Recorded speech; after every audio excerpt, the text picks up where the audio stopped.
அனைவருக்கும் வணக்கம். நண்பர்களே, லக்னத்துக்கு 9ஆம் இடத்தில் சுக்கிரன் உள்ள ஜாதகரின் தந்தை மிகவும் சுகவாசியாக இருப்பார்.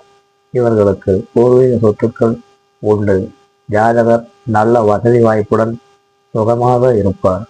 ஜாதகர் வெளியூர் வெளிநாட்டு சொகுசு பயணங்கள் சென்று வருவார். ஜாதகரின் தந்தை வசதியாக இருப்பார். கலைகள் மீது மிகவும் ஆர்வம் உள்ளவராக இருப்பார்.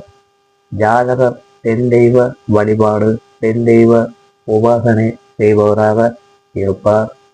இந்த ஜாதகர் மகாலட்சுமி வழிபாடு செய்வதன் மூலமாக இவர்களுக்கு வாழ்வில் அனைத்து வளங்களும் நலங்களும் மேன்மைகளும் கிடைக்கும். நண்பர்களே, என்னுடைய வின்னர் ஜோதிடம் சேனலை சப்ஸ்கிரைப் செய்து உங்கள் நண்பர்கள் உறவினர்களுடன்